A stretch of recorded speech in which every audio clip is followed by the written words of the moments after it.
여러분, 자, 고개 드시고 반갑습니다. 안녕하세요. 2주 만에 보니까 그냥 한참 만에 오는 것 같죠? 저도 그냥 한참 만에 여러분 보는 것 같고, 또 2주 만에 오니까 길도 났어네, 기도 났어. 여러분 208페이지 펴놓으시고요.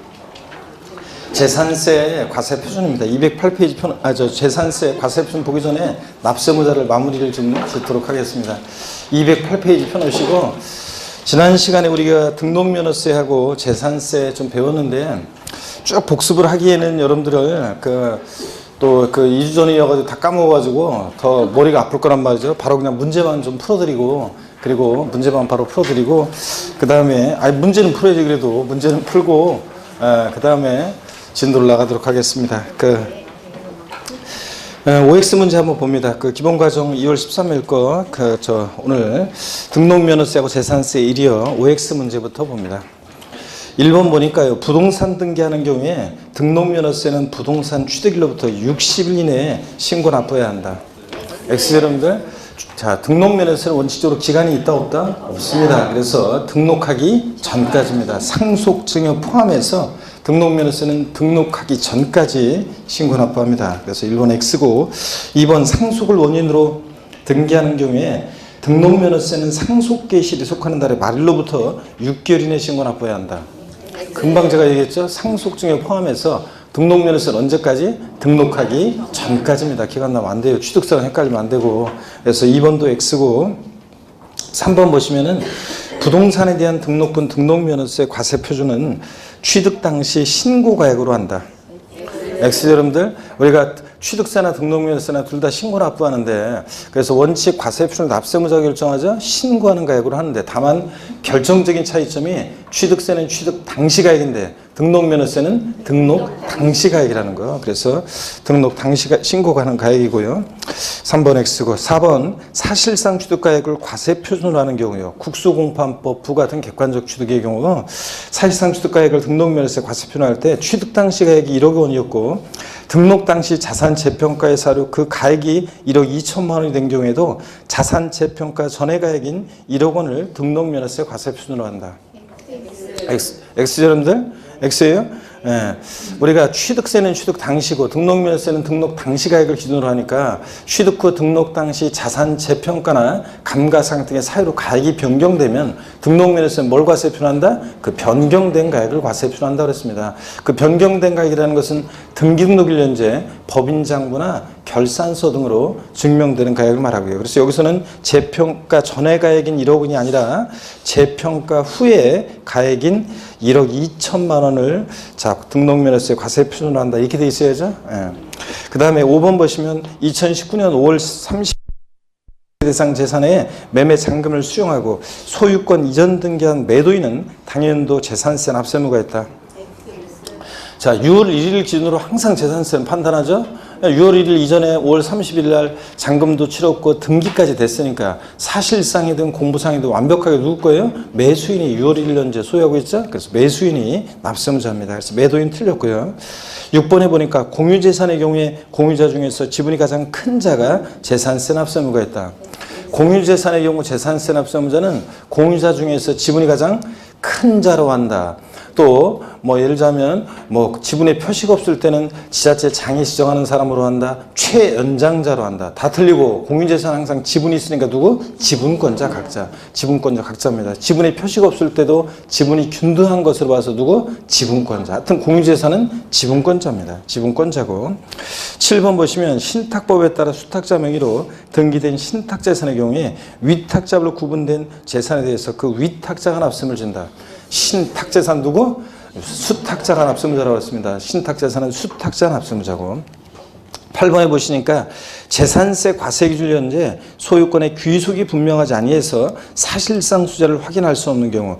자, 소유권의 귀속이 불명하다는 것은 공부상 소유자를 상대로 소송 중에 있거나 소유권을 놓고, 아니면 공부상 소유자가 장기간 행방불명일 때를 얘기하잖아요. 그러니까 소유권의 귀속 불분명해서 사실상 수자를 알 수 없다. 그럼 누구다? 사용자. 재산세에서 사용자가 납세무자가 된 거 딱 이거 하나예요. 소유권의 귀속이 불분명할 때. 공부상 소유자는 어디 간지 알 수 없거나 그 자를 상대로 소송 중이니까 누구라고요? 사용자가 납세무자. 그 다음에 9번에 보면 상속이 개시된 재산으로서 상속등기 이행되지 않고 and 사실상 소유자 신고되지 아니했다. 그러면 공동상속인 각자가 받았거나 받을 재산에 대해 따라서 재산세 납부할 의무가 있다 그랬는데 상속이 개시된 재산이에요. 상속 등기가 됐다 그러면 누구예요? 상속인입니다. 그죠?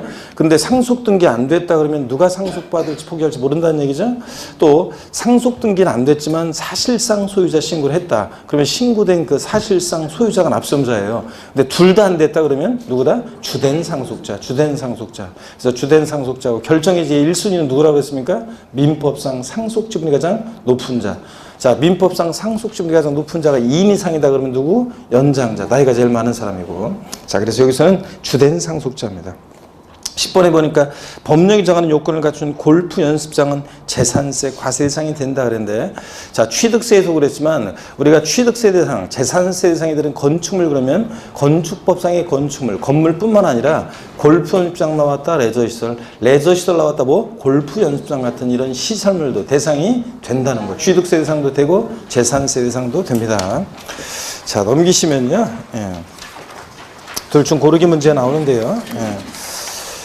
먼저 1번 보시니까요, 여러분. 자, 등록면허세에서 등록면허세 납세무자는 재산권 기타 권리의 설정, 변경, 소멸에 관한 사항을 공부에 등기등록할 때 등록을 하는 자입니다.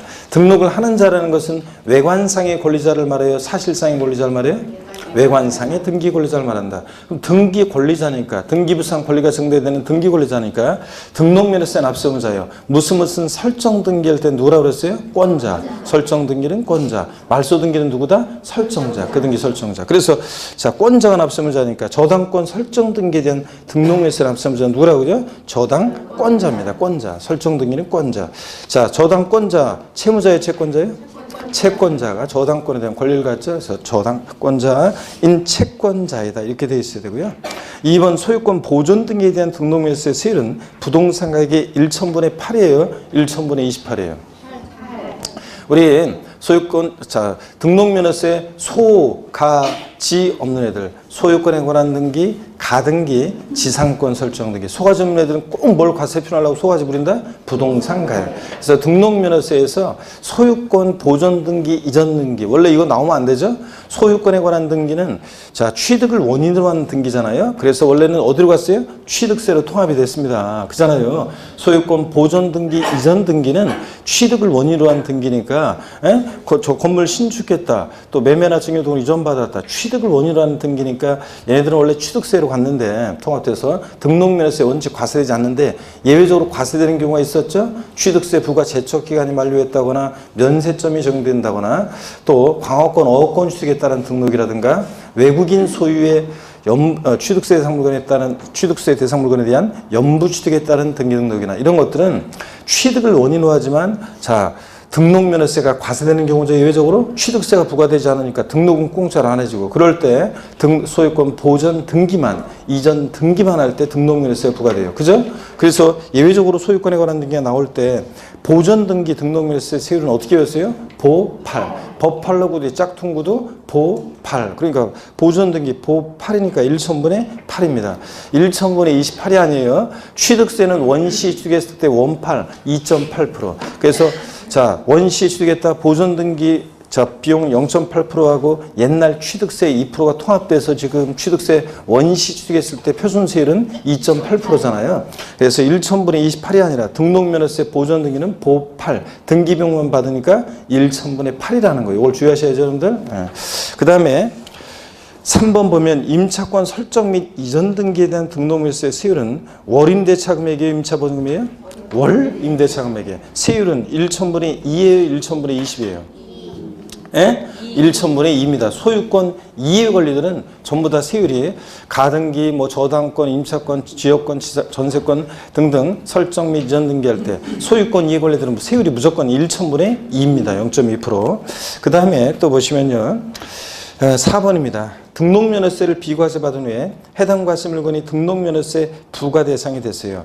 취득세에도 추가신고 납부기한이 있었죠. 취득 후 등록면허세 같으면 등록 후 중과 대상이 되거나 또는 취득 후 등록 후 이게 처음엔 비과세 감면 대상이었다가 과세 추징 대상이 됐다. 올해 개정 내용 며칠 그 사유 발생일부터 며칠이에요? 60일 내에 해당 과세편의 세율을 정해서 산출한 세액을 납세지 관할 지자체에게 신고 납부합니까? 보통 징수로 징수합니까? 네? 신고 납부한다. 그래서 우리 추가 신고 납부기한 나오면 여긴 지금 없지만 60일 기억하고 그 다음에 이미 납부한 세금 공제 줄 때 가산세는 포함한 금액, 제외한 금액을 보통 징수한다, 신고 납부한다, 신고 납부한다는 거. 취득세, 등록면허세, 추가 신고 납부 꼭 확인하고요. 세 가지를 5번 봅니다. 등록하려는 자가 신고물을 다하지 않은 경우에 등록면허세 산출세액을 등록하기 전까지 납부했을 때는 신고하고 납부한 것으로 의제 봅니다. 이 경우 무신고 가산세를 부과해요, 부과하잖아요. 이때 자, 요거 신고하고 납부한 것으로 보죠. 신고기한 내 신고하지 않았지만 신고할 자가 등록하기 전까지 납부를 하면 신고하고 납부한 것으로 보니까 그러니까 무신고 과세신고 가산세는 적용하지 않습니다. 50% 깎아준다. 그래도 틀려요. 신고한 것으로 의지하기 때문에 적용하지 않는다. 그 다음에 6번 보면 재산세를 과세하는 경우에 다가구 주택은요. 주택법상 단독주택인데도 지방세에서는 뭘 판단할 때 얘를 판단할 때 공동주택과의 과세 형평을 위해서 매 한 가구마다를 독립한 1구의 주택으로 본다에 보지 않는다요? 본답니다. 1구의 주택으로 봅니다. 그 다음에 7번 보면 재산세를 부과하는 경우에 1구의 건물이 독립하게 구입된 1구 건물이 주거와 주거 외용도로 사용되는 경우에 주거용으로 사용되는 부분만 주택으로 봐요. 주거용 상면적이 전체 50% 이상인 경우에 주택으로 봐요. 그렇죠. 여러분 항상 저를 봅니다.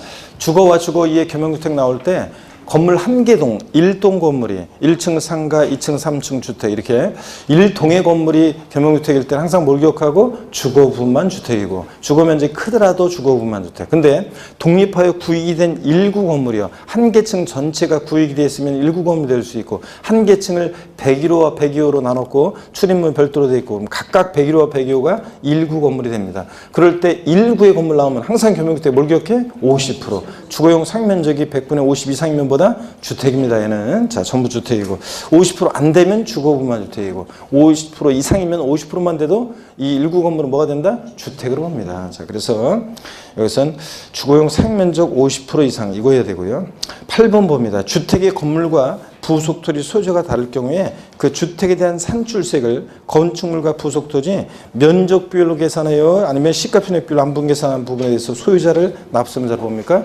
네? 시가순액비율로 나눈다고 그랬습니다. 그래서 주택은 원래 건물과 토지는 항상 공시가격으로 하나로 평가하지만 이렇게 주택의 건물과 토지 소유자가 다를 때는 자 나온 세액에 대해서 건물과 토지 시가순액을 따로따로 구입해가지고 그 시가순액 비율로 나눠서 그 건물과 토지 소유자를 납세자로 봅니다. 그렇죠 여러분들? 네, 이런 거 했습니다. 자 그래서 입춘도 지나고 논도 별로 안 하고 올 겨울은 그렇죠. 자 여러분 그 208페이지 재산세 납세무자를 좀 보세요 여러분들. 재산세 납세무자예요. 그 양가로 3번부터 우리가 볼 차례죠 여러분들. 양가로 3번부터 한번 보겠습니다. 좋습니다. 자 보시면은 여러분요 208페이지 여러분 양가로 3번 자 보겠습니다.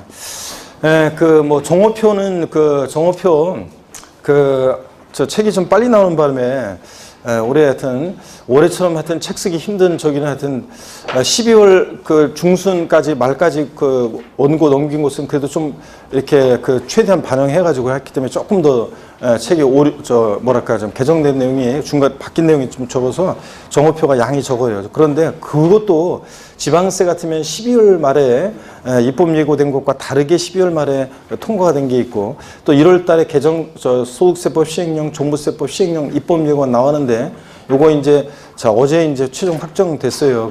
그래가지고 이런 것들 반영해서 그 했는데 하여튼 뭐 책이 올해처럼 이렇게 많이 바뀌고 막 그래가지고 아유 막 그 입법 예고된 것과 내용이 다르게 돼가지고 많이 힘들었습니다. 그래서 양이 정오표가 좀 되는데 그 시험에서 중요한 그 개정 내용은 제가 수업 시간에 다 알려드리고요. 그 다음에 이제 여러분들이 그 양이 많아요. 그래서 잘 여러분들이 공부한다는 셈 치고 이렇게 하는데 상당수 또 어떤 뒤에 있는 그 소득세법 시행령, 종부세법 시행령 내용의 상당한 내용은 또 시험과는 관계 없다기보다는 시험에는 그런 것까지는 안 나오는, 그래서 강의할 때 그냥 제가 참고적으로 보라고 하는 거지 안 하는 그런 내용, 개정 내용도 많이 있습니다. 실무적으로는 중요하지만 시험에서는 뭐 그런 것까지 나올 가능성이 낮은 그런 내용들이 또 많이 있어요. 그렇지만 어떤 간에 공부하는 셈 치고 여러분들이 알아두면 다 실무에서도 그렇고 살아가시면서 도움되고, 혹시라도 모르니까 다 여러분들이 한번 보시면서 수정하시고요. 천천히 한번 틈틈이 이렇게 하시면 돼요. 그리고 근데 시험에서 이제 바로 직접적으로 출제 가능성이 높은 중요한 내용은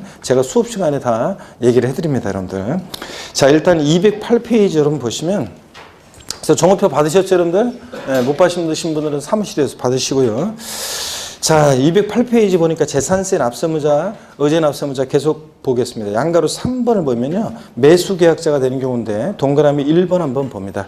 국가지자체, 지자체의 조합과, 이게 첫 번째 요건이에요. 대시 끊습니다, 여러분. 그래서 이게 반드시 국가지자체, 지자체 조합과 해야 돼요. 나중에 이제 예규 내용, 지방세법 통칙 내용 나중에 이제 여러분들께 알려드리겠지만, 무슨 법인과 그러면 아니에요. 반드시 국가지자체, 지자체 조합과예요. 첫 번째 요건. 두 번째 요건입니다. 재산세 대상 재산을 연부로 매매계약 체결하고, 두 번째 요건입니다. 그래서 국가지자체, 지자체 조합과 대시 끊고, 동그라미 기억번 번호 달아놓고, 재산세 재산을 대상 재산을 연부로 매매계약 체결해요. 자, 그냥 매매계약이 아니라 뭐 연부 매매계약 체결하고, 끊고, 대시 끊고, 동그라미 니은번이요. 재산의 사용권을 무상으로 받은 경우에는 끊고, 동그라미 디귿번이요. 그럴 땐 누가 납세무자냐? 그 매수계약자를 납세무자라고 한다. 즉 사용권을 무상으로 받은 자를 납세무자로 한다는 얘기인데, 매수계약자로 본다. 그래서 여러분 무슨 얘기냐면, 자, 우리가요, 국가지자체 등과 연부매매계약 체결하고, 자, 무상사용권을 부여받아요. 그러면 연부금 다 치르기 전까지는 공부상으로는 다 국가 등의 소유예요, 이게. 근데 다만 실질적으로 무상사용권을 제공받았다, 매수계약자가. 그러면 실질적으로는 매수계약자에게 권리변동이 됐다고 봐가지고 누굴 납세무자로 한다? 매수계약자. 사용권을 무상으로 받은 자가 납세무자입니다. 똑같은 구조가 동그라미 2번인데 1번도 시험에 몇 번 나왔지만 2번도 최근에도 몇 번 나왔어요. 국가지자체, 지자체 조합이요, 선수금을 받아 조성하는 매매형 토지로서 그 사실상 조성이 완료된 토지 사용권을 무상으로 받은 자가 있는 경우에 그 자를 매수계약자로 본다. 이것도 쫙 밑줄이고, 그러면 누가 납세무자가 되느냐? 그 사용권을 무상으로 받은 자예요. 사용권을 무상으로 받은 자를 매수계약자로 본다는 말은 사용권을 무상으로 받은 자가 납세무자가 된다는 얘기입니다. 그래서 여러분들 이거 밑줄이고, 양가로 4번 봅니다. 채비지 또는 보류지의 경우 사업시행자가 되는 경우, 도시개발법에 따라 시행하는 환지 방식에 의한 도시개발사업 및 도시 및 주관경 정비법에 따른 정비사업의 시행에 따른 환지계획에서 일정한 토지를 환지로 정하지 않냐고, 여기 밑줄입니다. 일정한 토지를 환지로 정하지 않냐고 채비지, 보류지로 정한 경우 사업시행자를 납세무자로 본다. 쫙 밑줄이고요. 자, 여러분, 채비지, 보류지 누가 납세무자냐? 사업시행자예요. 자, 최근에 시험에 나왔던 것은 사업 시행 전 토지 소유자 하는데, 사업 시행 전 토지 소유자 아니고 사업 시행자예요. 또 어떤 타사 모의고사 보면 시공회사, 시공회사하고 사업 시행자하고 다르죠? 시공회사도 아닙니다. 누구다? 사업 시행자입니다. 채비지, 보류지, 사업 시행자. 그 다음에 양가로 5번이요. 소유권의 귀속이 불분명한 재산의 경우 사용자에 되는데, 소유권의 귀속이 불분명하다는 게 어떤 거냐? 거기 208페이지 맨 아래 보충 내용이 나와 있습니다. 소유권의 귀속이 불분명한 경우 어떤 경우냐? 보충 내용이 나와 있죠? 소유권의 귀속이 불분명한 경우라고 하면 소유권의 귀속 자체 법적 분쟁이 발생해서 쟁송 중에 있는 재산이거나 공부상 소유자가 장기간 행방불명인 경우를 얘기해요. 여러분 보세요. 어떤 부동산에 대해서요, 갑이라는 사람이 공부상 소유자예요. 공부상 소유자인데 갑을 상대로 우리 소송을 제기해서 서로 소유권을 놓고서 지금 자기 거라고 다투고 있어요. 그러면 과세권자 입장에서는 재판 끝날 때까지는 얘가 승소할지 알 수 없죠. 그래서 이 부동산에 대한 소유권의 귀속이 지금 불분명한 경우에요. 그럼 소유권의, 아까 그러고 보니까 우리가 소유권의 귀속 분명한 건 안 했네. 안 배우는데 아까 문제 나왔었네. 맞다. 여러분들 진짜 내가 그걸 깜빡했구나, 이거. 자, 소유권의 귀속이 불분명한 경우에, 자, 이런 경우를 얘기해요. 하여튼 그럼 보세요. 과수권자 입장에서 얘가 승소할지 얘가 승소할지 알 수 없으니까 이 부동산에 대한 소유권의 귀속이 불분명해. 그럴 때 누가 납세무자냐? 사용자예요. 사용자. 현재 이 재산을 사용하고 있는 자예요. 현재 이 재산을 사용하고 있는 자에는 임차인도 포함될 수 있고요. 하여튼 이 재산을 사용하고 있는 자가 납세무자가 됩니다. 또는 공부상 소유자는 행방불명인 경우예요. 자, 그럼 다시 갑니다. 양가로 5번을 볼게요. 소유권의 귀속이 불명한 경우에 자, 재사용자 되는데 재산세 과세기준련제 소유권의 귀속이 분명하지 아니해서 사실상 수재를 확인할 수 없는 경우에는 그 사용자가 재산세 납부 의무가 있다. 쫙 밑줄이고요. 첫 번째, 두 번째 줄. 그래서 소유권의 귀속이 분명한 경우 누구다? 사용자. 재산세에서 사용자가 납세무자가 되는 건 딱 이거 하나예요. 소유권의 귀속이 불분명해서 사실상 수재를 알 수 없는 경우에 누구? 사용자입니다. 근데 시험에서 이거 어떻게 바꾸냐면 수강생들이 많이 속냐면 소유권의 귀속이 불분명하여 사실상 소유자를 알 수 없는 경우에는 공부상 소유자이다. 사실상 소유자 알 수 없으니까 공부상 소유자. 그럴듯하죠? 아니고 누구다? 사용자입니다. 사용자. 자, 그 다음에 소유권의 귀속이 분명하지 않는 재산에 대해서 사용자를 납세무자로 보아 재산세를 부과하는 경우에 그 사실을 사용자에게 미리 통지해야 한다. 뭐 당연히 그렇고요. 그래서 하여튼 소유권 귀속 불분명할 때는 사용자라는 거 꼭 기억합니다. 그 다음에 여러분요, 209, 그래서 아까 문제에서 이거 뭔 소리냐, 난 배운 기억이 없는데 이렇게 했던 분들 요거로 다시 한번 확인하시면 되고요. 이제 문제 봤으니까 209페이지 보니까 양가로 6번 있잖아요. 요거 좀 수정을 해야 돼요. 여러분 보세요. 이게 입법 예고 이렇게 됐었다가 이게 또 12월 말에 지방세법 통과될 때 요 내용이 바뀌어가지고 통과가 됐어요. 그래서 입법 예고에 의해서 책을 썼었는데 어떻게 바뀌었냐, 양가로 6번 제목이 있잖아요. 수입하는 경우에 직접 사용하는 자 또는 요까지 지워요. 자, 수입하는 경우에 직접 사용하는 자 또는 요까지 지우고요. 그냥 수입자, 수입하는 자. 제목은 수입하는 자, 수입자 남겨놓고 수입하는 자. 동그라미 1번 있잖아요. 1번에서 번호 1번을 지우고요. 자, 어떻게 됐냐. 외국인, 번호 1번을 지우고 외국인 소유의 항공기 및 선박을 임차에 수입하는 경우 요까지 남겨놓고요. 그 다음에 N은 직접 사용하는 자 지우고 N은 직접 사용하는 자 지우고요. 그러니까 뭐만 남겨놓냐면 외국인 소유의 항공기 및 선박을 임차에 수입하는 경우 이렇게 남겨놓고요. 그럴 때 누가 납세무자라고요? 수입하는 자. 그리고 동그라미 2번을 보세요. 동그라미 2번 다시 보여요. 번호부터 시작해서 국내 대여시설 이용자에게 대여하기 위해서 임차 수입하는 경우에는 요까지를 지워요. 자, 그리고 그냥 수입자. 그리고 다시 그럼 읽어볼게요. 제목은 양가로 6번 수입자, 수입하는 자인데 외국인 소유의 항공기 및 선박을 임차에 수입하는 경우에는 수입자, 수입하는 자, 수입하는 자. 정확히 얘기하면 수입하는 자, 수입자, 수입하는 자야, 수입하는 자. 됐습니까, 여러분? 이렇게 하면 됩니다. 그래서 무슨 수정 테이프 같은 거로 하면 원래 그런 거로 이렇게 하면 깔끔하게 지워지죠?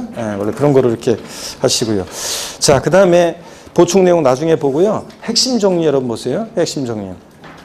재산세 납세무자. 자, 원칙적으로 재산세 납세무자는 사실상 소유자입니다. 그죠, 여러분들? 공부상 소유자 아니고 재산세 과세기준일 6월 1년제 재산 사실상 소유하는 자인데 예외적으로 공부상 소유자가 되는 경우가 있었죠. 권리변동이 있는데 권리변동 사실을 신고 안 해서 사실상 소유를 알 수 없는 경우.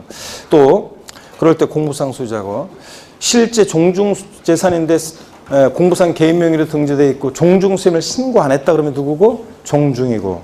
자, 종중수임을 말이 헛나갔다. 종중수임을 신고 안 하면 누구고? 공부상 소유자고. 종중수임을 신고하면 누구고? 종중이고. 이런 거 지난 시간에 배웠습니다. 공부상 개인 명의로 등재되어 있는데 종중수임을 신고 안 하면 그거 어떻게 알아요? 그러니까 그럴 때는 공부상 소유자고 이런 거. 자, 공유재산의 경우 누가 납세무자? 지분권자. 소유권의 귀속이 불명할 때 누구고? 사용자. 국가 등과 연분매매 계약 체결하고 엔드 그 사용권을 무상으로 부여받았다. 누가 납세무자? 매수계약자. 수탁자 명의로 등기 등록된 신탁재산 누가 납세무자? 수탁자. 이런 거. 그 다음에 상속이 계신 재산인데 상속 등기도 안 되고 사실상 수자 신고도 안 됐다. 누가 납세무자? 주된 상속자. 결정의 제1순위는 민법상 상속지분이 가장 높은 자. 채비지, 보류지는 누가 납세무자? 사업시행자. 그 다음에 나중에 이건 이제 배울 건데 과세기준일에 6월 1일 날 양도 양수가 있을 때 양수 있는데 나중에 자세히 설명드릴 거고요. 이 맨 마지막 걸 수정하려고요. 기억번에 직접 사용하는 자 지우고 니은번 번호를 지웁니다.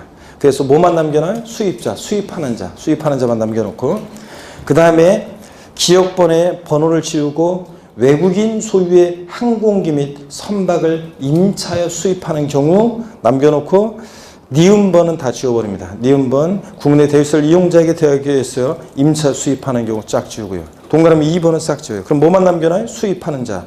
외국인 소유의 항공기 및 선박을 임차에 수입하는 경우. 수입하는 자지 임차하는 자 이렇게 바꿀 수 있어요. 임차하는 자가 아니라 누구다? 수입하는 자. 자, 이렇게 해서 남겨놓고 핵심 정리 재산세 납세무자 별표시합니다, 여러분들. 자, 그러면 예제 문제를 한번 풀어볼게요, 여러분들. 예제 문제를 한번 풀어봅니다. 자, 예제 문제 한번 풀어보시면 지방세법상 재산세 과세기준연제 납세무자에 관한 설명으로 틀린 것은 그랬습니다. 1번부터 4번까지는 금방 다 봤고요. 5번을 한번 보겠습니다. 상속이 계신 재산으로서 상속등기 이행되지 아니하고 사실상 소유자를 신고하지 아니했을 때는 공동상속인 각자가 받았거나 받을 재산에 따라 납부함을 진다. 아까도 나왔었죠? 자, 공동 상속등기 안 됐으니까 상속인이 누군지 모르잖아요. 그러니까 자, 누구다? 누구예요? 공동 상속인이 아니라 상속인 각자가 아니고 주된 상속자. 상속인 나오면 틀려요. 주된 상속자. 넘어갑니다. 210페이지 보시니까요. 예제 문제 한 번 더 풀어볼게요. 210페이지 예제 문제. 지방세법상 2019년 재산세 과세기준연제 납세무자가 아닌 것을 모두 고른 것은 그랬습니다. 기억번에 5월 31일에 재산세 대상 재산의 매매잔금을 수령하고 소유권 이전 등기한 매도인 그랬습니다. 아까도 나왔었지만 5월 30일 날 잔금 다 치렀고 등기까지 했으니까 누구예요? 매수인입니다. 6월 1년제 재산 사실상 수하는 자는 매수인입니다. 그래서 기억번 틀렸고 니은번 공유물 분할 등기가 이루어지지 아니한 공유토지 지분권자. 공유재산은 누가 납세무자? 지분권자. 좌우지가 이거 공유토지잖아요. 공유토지는 누구라고요? 지분권자. 맞네요, 여러분들? 공유재산은 지분권자. 맞습니다. 니은번. 디귿번 신탁법에 따라 위탁자별로 구분되어 수탁자 명의로 등기 등록된 신탁재산의 위탁자. 신탁재산 누구라고요? 수탁자 납세무자. 수탁자가. 디귿번 틀렸고 리을번 도시환경 정비사업의 시행에 따른 환지계획에서 일정한 토지를 환지로 정하지 아니하고 채비지로 정한 경우에 채비지 보류주는 종전 토지 소유자 되는데 채비지 보류주는 누구라고요? 사업시행자. 채비지 보류지 사업시행자예요. 자, 그래서 납세무자가 아닌 자는 기억 디귿 리을번 3번 정답입니다. 자, 이렇게 하고 납세무자를 다 봐 고개를 뜹니다, 여러분들. 다시 한번 여러분들이요 목운동 한번 하시면서 본격적으로 이제 아이고 진짜로 한번 봅니다.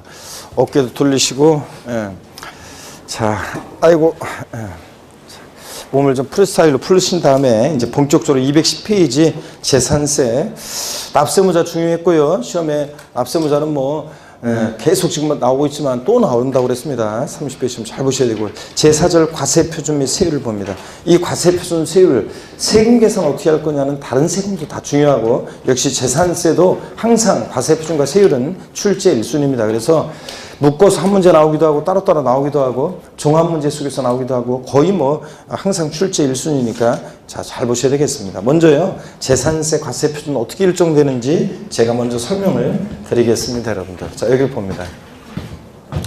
재산세 과세표준은요 아이고 안 나오네.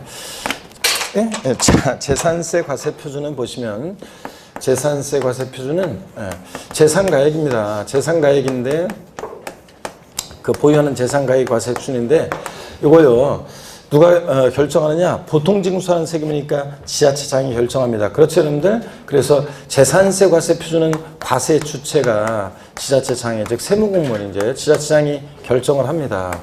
결정을 하는데 요거 개인 소유 재산이나 법인 소유 재산 있죠? 개인, 법인 소유를 구별하지 않습니다. 개인, 법인 소유를 자 구별하지 않고 항상요 지방자치단체장은 세금 계산할 때 무엇으로 계산합니까, 여러분? 시가순액으로. 제가 시가순액이 뭔지 용어 설명 취득세에서 드릴 때 시가순액이라는 것은 지방세를 과세하는데 물건에 대한 기준가격이요. 국세에서는 뭐라고 해? 기준시가. 지방세에서는 시가순액. 이걸 합쳐가지고 우리가 흔히 공시가격 그런다고 그랬잖아요. 그럴 때 이 공시가격, 이 시가순액이요. 항상 지방자치단체장은 세금 계산할 때 무엇으로 계산한다? 시가순액으로. 그랬잖아요. 그럴 때 시가순액을 기준으로 해서 계산하는데 요거 알고 있는지 시험에서 여러 번 물어봤습니다.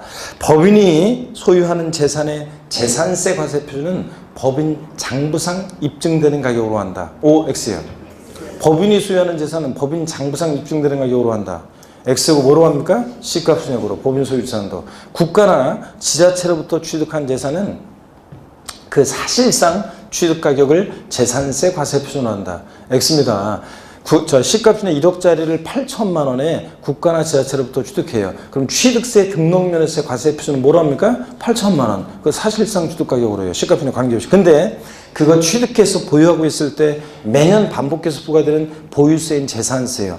자, 20년 전에 시가순액 1억짜리를 8천에 취득했어요. 부동산 가격 상승하든 말든 매년 8천만 원으로 재산세가 부과된다. 말이 안 되겠죠? 그래서 재산세, 국가나 자체로부터 취득한 재산도 재산세는 무엇으로 화표 결정된다? 시가순액으로. 항상 무엇을 기준으로 한다? 시가순액으로요. 자, 그 얘기입니다, 여러분. 자, 그래서 항상 이거 속으면 안 되고, 이거 알고 있는지 그래서 그런 식으로 여러 번 물어봤고요. 다만 여러분요. 토지, 건축물, 주택의 경우에 재산세 과세 표준은요. 과세 기준일 6월 1일 현재 시가 표준액을 기준으로 해요. 다만 토지 건축물 주택은 이게 시가순액이 바로 과세 표준되는 것이 아니라 여기다가 반드시 뭘 곱해줍니다. 뭘 곱하냐면요. 부동산 시장 동향과 지방재정 여건 등을 고려해서 정하는 공정시장가액 비율이라는 게 있어요. 그래서 부동산 시장 동향과 지방재정 여건 등을 고려해서 대통령령으로 정해지는데 현재 이게 지금 토지 건축물 같으면 공정시장가액 비율이 70%고요. 현재 70%고 주택 같으면 이것이 60%입니다. 그래서 주택은요. 이게 단독주택이든 공동주택이든 이게 뭐 별장이든 일반주택이든 고급주택이든 무조건 주택은 몇 프로예요? 60% 곱한 금액입니다. 그러면 예를 들어 볼까요? 예를 들어서요. 만약에 어떤 토지가 있어요. 근데 이 토지의 시가표준액, 즉 토지 시가표준액은 개별 공시지가라고 그랬잖아요. 개별 공시지가가 토지 시가표준액인데 이 시가표준액이 토지 시가표준액이 1억인 토지가 있습니다. 이 토지의 재산세 과세 표준금액은 얼마인가? 얼마입니까? 예? 얼마예요? 자, 요거 1억 원이 바로 과세 표준되는 것이 아니라 여기다가 반드시 뭘 곱한다? 공정시장가액 비율 70% 곱합니다. 그래서 얼마예요? 7천만 원이 과세 표준금액이 됩니다. 시험에서 토지분 재산세 과세 표준은 토지분 재산세 과세 표준은 과세 기준 현재 개별 공시지가로 한다. X예요. X입니다. 개별 공시가로 한다 그러면 틀리고 개별 공시가에도 반드시 뭘 곱한다? 공정시장가액 비율 곱한 금액이고요. 또 여러분 보세요. 주택 같으면요. 주택 같으면 자, 개별주택 가격이나 주택 같으면 개별주택 가격이나 공동주택 가격을 개별주택 가격이나 공동주택 가격을 주택의 시가 표준액으로 합니다. 자, 그러면 여러분 보세요. 개별주택 가격이 1억 원인 주택이 있어요. 그러면 이 주택의 재산세 과세 표준 금액은 얼마냐 그러면 이 시가 표준액 바로 1억 원이 과세되는 것이 아니라 여기다 공정시장가액비를 반드시 60% 곱하면 얼마예요? 예? 자, 6천만 원이 과세 표준 금액이 된다는 거예요, 여러분. 아셨죠, 이제? 예. 그 다음에 자, 토지건축물 주택은 그런데요. 선박과 항공기 있죠? 선박과 항공기 재산세 과세 표준은 과세 기준일 6월 1일 현재 시가 표준액으로 해요. 얘는 공정시장가액비를 안 곱해요. 자, 그래서 선박항공기는 공정시장가액비를 곱한다 그러면 틀려요. 자, 그래서 재산세에서 과세 표준 결정 시에 공정시장가액 비율을 적용하는 것은 토지, 주택에 한한다. OX예요. 시험에 이렇게 나왔었는데 재산세 과세 표준 결정 시에 공정시장가액 비율을 적용하는 것은 토지, 주택에 한한다. X입니다. 모두요. 건축물도 곱해주잖아요. 자, 그래서 이걸 바탕으로 교재를 보겠습니다. 210페이지 보시니까요. 재산세 과세 표준 미세율 중요하다고 그랬고 여러분 과세 표준 봅니다. 재산세 과세 표준은 본문 보세요. 재산가액으로 한다. 이때 여기부터 미출입니다. 재산세 과세 표준은 지자체장이 결정하는데 개인 법인 소유에 관계없이 항상 무엇을 기준으로 한다? 시가편액으로 한다는 거. 양가로 1번 토지건축물 주택에 대한 과세 표준이요. 토지건축물 주택에 대한 재산세 과세 표준은 시가표준액에 요까지 미출이요. 요까지 미출이고, 그리고 읽어볼게요. 부동산 시장 동향과 지방 재정 여건 등을 고려하여 다음의 어느 하나에서 정한 범위에서 대통령령으로 정하는, 또 여기부터 미출이요. 공정 시장가액 비율을 곱하여 산정한 가액으로 한다 미출이요. 자, 그러면 다시요. 토지건축물 주택에 대한 재산세 과세 표준은 시가편액에 공정 시장가액 비율을 곱하여 산정한 가액으로 한다 이거요. 211페이지 봅니다. 그 공정 시장가액 비율이라는 것이 맨 꼭대기 보세요. 동그라미 1번 토지건축물은 시가편액에다가 50%부터 100분의 90, 즉 90%까지 범위에서 정하는데 현재 이 범위에서 정한 대통령령으로 정하는 공정시장가액 비율이 70%입니다. 밑줄이고, 그 다음에 주택 같으면 시가편액에다가 40%부터 80%까지 범위에서 정하는데 현재 공정시장가액 비율 주택은 몇 프로? 60% 밑줄이고요. 그 다음에 양가로 2번입니다. 선박 및 항공기에 대한 재산세 과세 표준이요. 과세 기준을 이제 뭐로 한다? 시가편액으로 한다. 얘는 공정시장가액 비율 곱해요, 안 곱해요? 안 곱합니다. 박스 안에 봅니다. 재산세 과세 표준 결정 시에 공정시장가액 비율을 적용하는 것은 토지 건축물 주택에 한한다는 거 밑줄이고, 2번 별장과 고급택의 경우에도 시가편액에 적용되는 공정시장가액 비율은 일반 주택과 똑같이 몇 프로라고요? 60%라는 거 밑줄입니다. 그래서 뭐 시험에서 별장의 경우에 시가편액 과세 표준은 시가편액의 공정시장가액 비율 100분의 70을 곱한 금액으로 한다. 슬쩍 뭔가 일반 주택과 다른 느낌으로 이렇게 출제하는데 아닙니다. 똑같습니다. 별장이든 고급택이든 60%입니다. 그래서 핵심 정리 여러분이 별표시 하시고요. 토지 개별 공시가에다가 공정시장가액 70%, 건축물 역시 시가편액에다가 공정시장가액 70%, 주택 개별 주택 가격이나 공동주택 가격, 주택의 시가편액에다가 역시 공정시장가액 비율을 얘는 곱하는데 60%고, 선박 항공기를 안 곱하고요. 자, 예제 문제 한번 풀어보겠습니다. 지방세법상 재산세 과세 표준에 관한 설명으로 옳은 거 그랬습니다. 1번에 단독주택의 재산세 과세 표준은 토지 건물을 일체로 한, 이건 맞아요. 항상 주택은 건물과 토지 하나로 하니까 토지 건물을 일체로 한 개별 주택 가격으로 한다.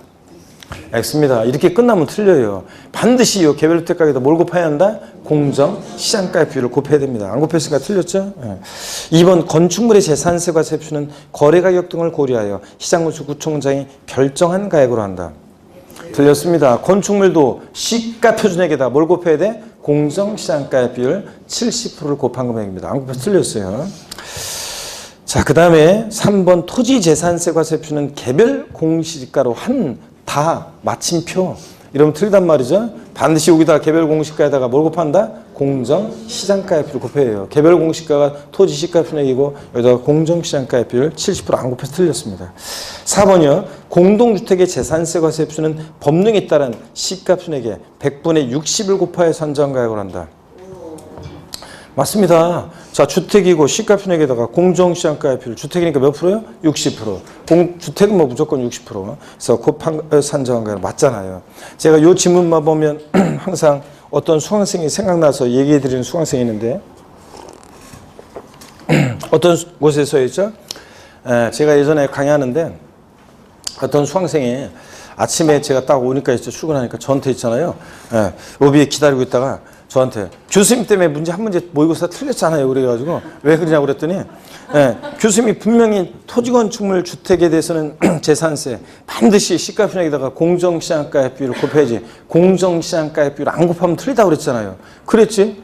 그 여기 보세요. 그러면서 이건 이제 저 모의고사에 썼는데 그 타사 모의고사에 썼는데 기출 지문 요거 이제 보세요. 요 지문 요게 이제 있었는데 여기에 보세요. 여기 공정시장가액 비율이란 말이 어디 있어요? 그러면서 시가편액에 100분의 60 이거 100분의 60을 곱해서 이게 공정시장가액이 뭐야? 아니 그래도 공정시장가액 비율이란 말이 없잖아요. 그래서 자기는 없어가지고 틀리다고 했는데 자기는 없어가지고 틀리다고 했는데 이게 맞다고 돼 있는데 여기에 어떻게 된 거냐고 하면서 막 따지더라고요. 그래서 제가요 그 수강생이 어떤 수강생이냐면 첫 해에 좀 늦게 왔어요. 그래서 첫 해에 이제 어영부영 어떻게 하다가 떨어지고요. 다음에 공부했는데 안 됐어요. 그래가지고 다른 데로 갔어요. 다른 데로 가서 1년을 공부했어요. 옆에 학원 가가지고. 안 됐어요. 그래가지고 다시 왔어요. 아, 그랬는데 이런 식으로 질문하니까 여러분, 내가 처음 공부하는 수험생이면, 아니, 뭐, 그럴 수도 있지, 뭐, 이러면 내가 그런 척 하는데, 아, 이렇게 공부한 수험생인데, 그런 식으로 질문하니까 내가 화딱지가 나잖아요. 그래가지고, 나한테 진짜 거짓말하는 한 5분 정도 욕 직사게 먹었어요. 그래가지고, 그랬더니 막 씩씩대면서 갔거든요. 내가 그 뒷모습을 보면서 했죠. 야, 저 인간이 올해 또 떨어지면 어떡하나, 이거 막 그냥, 그랬었는데, 결론부터 말씀드리면 합격했어요. 합격자분이 왔더라고요. 그래서 제가 생각하기에는 역시 공인중개사는 한 3, 4년 하면 무조건 되는구나 이런 생각을 했습니다. 아니 어떻게 이걸 눈치 아무리 융통성이 없어도 그렇지 이 100분의 60 이게 공정시장가의 비율이지 공정시장가의 비율은 말이 없다고 틀렸다잖아 이걸. 아이고 진짜 하여튼 그래서 4번 항상 그 수강생이 생각납니다. 5번 봅니다 여러분. 건축물의 재산세 과세 표시는 법인의 경우에 법인 장부에 의해 증명된 가액을 한다. 아니에요. 항상 뭐로 합니까? 시가순액으로. 건축물이니까 시가순액에다가 반드시 또 뭘 곱해야 돼? 공정시장가액비를 곱하여 산정한 가액입니다. 그래서 틀렸고요. 자, 그래서 4번이 정답이고요. 넘어갑니다. 212페이지 넘어가시면 자, 여러분 세율입니다. 재산세 세율 또 역시 중요하고요. 자, 보시면 재산세 세율 개요를 봅니다. 동그라미 1번 재산세 세율은 과세 대상의 종류에 따라 달라진다. 그렇습니다. 토지, 건축물, 주택 등 대상 종류에 따라 달라지는데 세율 구조는 밑줄입니다. 차등 비례세율과 초과 누진세율이 적용된다. 밑줄이고 차등 비례세율 B자의 동그라미, 초과 누진세율 누자의 동그라미고요. 동그라미 2번이요. 자, 지방자치단체장은 특별한 재정 수요나 재 등의 발생으로 재산세 세율 조정이 불가피하다고 인정되는 경우 조례로 정한 바에 따라서 표준세율이 몇 프로요? 100분의 50 범위 내에서 가감할 수 있습니다. 세 번째 줄 밑줄입니다. 다만 가감한 세율은 해당 연도에만 적용한다는 거 밑줄이에요. 해당 연도만 적용한다. 그 당연도에 재해가 발생하거나 재정 수요 때문에 조정할 필요성 때문에 조정한 거니까 이 가감 조정한 세율은 해당 연도만 적용하는 거예요. 다음 연도에 한해서 적용한다 땡. 3년간 적용한다 땡. 그랬더니 시험에서는 5년간 적용한다 이렇게 나왔었어요. 당연히 맞춰야죠. 3번 읽어보시는 거고 양가로 2번 표준세율이요. 재산세 표준세율이 이제 대상 종류에 따라 쭉 나왔는데 재산세는 사실은 이제 세율 구조를 먼저 아는 게 중요해요. 대상 종류에 따라 얘가 비례세율 대상인지 누진세율 대상인지 이런 걸 먼저 아는 게 이제 포인트고요. 뭐 정교한 세율은 재산세 세율은 이제 3, 4 과정부터 정교하게 이제 완벽하게 이제 정교하게 할 건데 이번 순환은 일단은 세율 어떻게 돼 있는지를 대략적으로 한번 살펴보고 가겠습니다. 토지 세율에서 동그라미 1번 분리대상 토지에서 분자의 머리 글자 분자의 동그라미고요. 그 다음에 납세문자가 소유하고 있는 해당 지자체 관할구역 안에 소지하는 분리대상이 되는 해당 토지가액을 과세표준해서 자 다음에 비례세를 적용한다 밑줄이고 B자의 동그라미요. 머리 글자를 따서 보니까 분비네요. 분비. 비례세 구조로 되어 있다. 그럴 때 우리가 토지, 분리대상 토지는 저율분리와 고율분리대상 토지 나눠준다고 그랬습니다. 그랬죠? 지난 시간에. 그래서 저율분리대상 토지 그러면 농지, 목장, 예외적인 의미하는 1,000분의 0.7이니까 0.07%고 0.07%, 007%, 0.07. 그 다음에 공장 용지 같은 이런 것들은 0.2%입니다. 1,000분의 0.2%고 고율분리대상 토지, 고울확장, 골프장 토지는 고율분리인데 몇 프로 고율이에요? 4%. 1,000분의 40이니까 4% 고율분리대상 토지 적용됩니다. 그러면 여러분 잠깐 보실래요? 어떤 얘기냐면 재산세 대략적으로 오늘은 뭐 완벽하게 뭐 이렇게 하지 않고 모습만 살펴보고 가서 보시고 나중에 이제 정교하게는 다음 순환부터 합니다. 재산세 세율은 세율 구조가 비누예요. 비례세율, 누진세율 다 적용되고요. 또 재산세 토지의 경우 세율은요. 먼저 세율 구조를 아는 게 중요한데 분리대상 토지는 비례세율이 적용돼요. 근데 비례세율인데 0.07%, 그 다음에 0.2%, 그 다음에 4% 이렇게 비례세율이 적용되고 있습니다. 자, 차등해서 이렇게 이제 비례세율이요. 만약에 농지다 그러면 1억짜리든 뭐 10억짜리든 20억짜리 농지든 무조건 0.07%고 과표 크기와 상관없이 세율이 일정하기 때문에 비례세율인 거고요. 자, 그럴 때 어떤 게 0.07%냐? 자, 농지, 그 다음에 목장, 예외적인 임야요. 그 다음에 0.2% 했잖아요, 지난주에. 공장 등, 그렇고요. 나중에 정교하게 더 이제 3, 4월부터 합니다. 공장 등. 그 다음에 4%는 사치성 재산 토지. 그래서 고급 오락장용 토지, 골프장용 토지요. 어떤 수강생분이 사치성 재산에 대해서 4% 세율을 적용하는 이유는 죽을 사자, 니네들 한번 죽어봐라, 그런 겁니까? 그렇습니다. 사실성사는 4%. 자, 그래서 나중에 이제 3, 4월 달에 정교하게 외울 건데, 오늘은 그냥 보기만 할 건데요.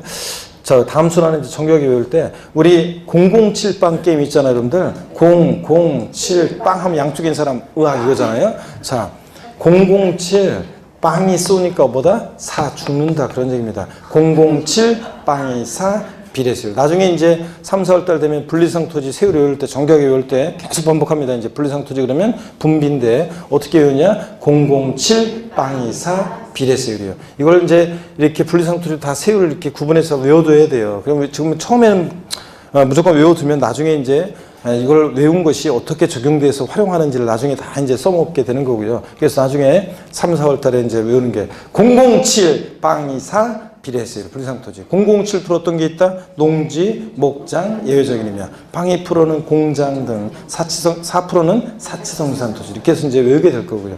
분리대상토지는 분비, 비례세율 구조로 되어 있습니다. 그 다음에 거기 교재 볼게요. 동그라미 2번 종합합산대상토지요.